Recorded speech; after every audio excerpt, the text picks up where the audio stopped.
Hey guys, I wanted to go over a few things that have been added, not necessarily added, but the Army reworded some of the standards for the ACFT events and the ATP 7-22.01 to make it more clear for the grading and for the performance of the events. So some of the stuff was a little bit vague, and so it left a little bit of an issue in questioning what was allowed and what wasn't allowed, and they just kind of clarified that up.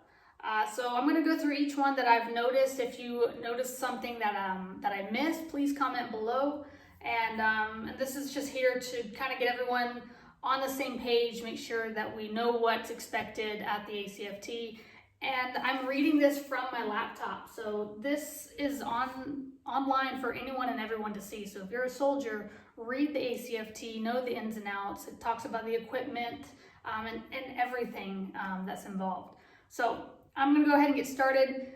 The thing that they made more clear with the max deadlift event, the first event, is that the soldier must come up to a full standing position at the top of the deadlift. So before, it wasn't very clear, but full extension of the legs needs to happen. So what it states here, a maximum deadlift attempt will be terminated if during the 3 repetitions the soldier fails to fully extend the legs during the upward movement phase to achieve full extension to the straddle stance. So some soldiers are coming up, knees are partially bent, and then coming back down. That wouldn't be allowed. You have to come up to a fully upright position of the legs and hips. So next one, standing power throw. I think we're good to go. I didn't notice any big adjustments there.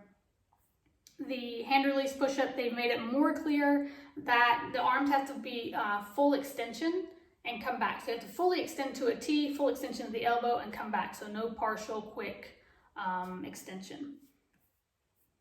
I don't think that was happening too often, but they made it much more clear that it has to happen. The sprint, drag, and carry. So 2 big things that were clarified in this. The sled drag. So before it just said grasp the handles, and some people were finding other ways to grasp the handles, and some graders were allowing it and some weren't. And so they made it more clear with 3 authorized ways to grab the sled. So the first one is grabbing, putting your finger through and grasping the end of the loop. All right. The other one is putting your hand through the loop and then grasping.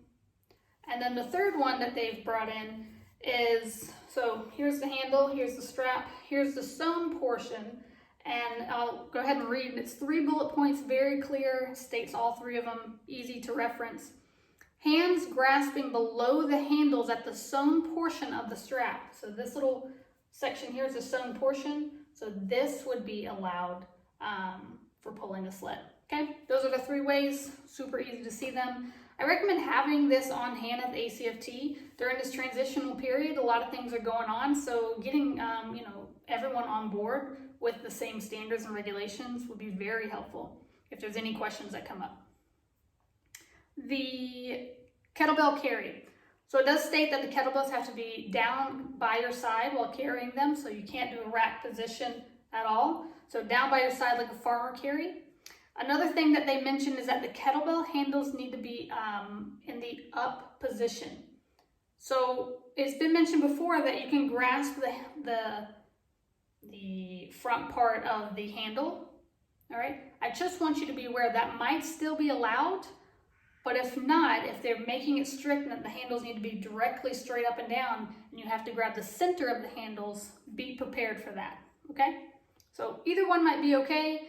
But just be aware that it does state that it needs to be up, and it might be a requirement to grab the center of the handles. That is all for that. The plank, leg tuck looks good.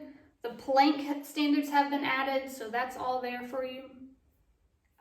They also made it more clear for the alternate endurance events for the rower and the bike that the soldier does or is allowed to determine their resistance. They can adjust and set their resistance for those pieces of equipment. Now the Monarch bike, the Army will have that set for you. But 2 other things that I want to mention is that for the deadlift, leg tuck, and the kettlebell carry, it's very clear that it needs to be a closed grip. So that is thumbs wrapped around the handle or bar. Okay, so no gripping like this, full grip. And this is mainly for safety reasons to have a full grip on the piece of equipment. And one more thing, it did state this before, but they made it much more clear, especially in the deadlift portion, as that no accessory items can be used. So no powders, no chalk, no straps can be used for that event. But do know that you can use gloves for any of the events at any time of the year, okay, as long as they're compliant. So use that if you need to, but anything else isn't allowed. I think those are the big main points I wanted to just get it out there, make people more aware of this. Share this with your soldiers.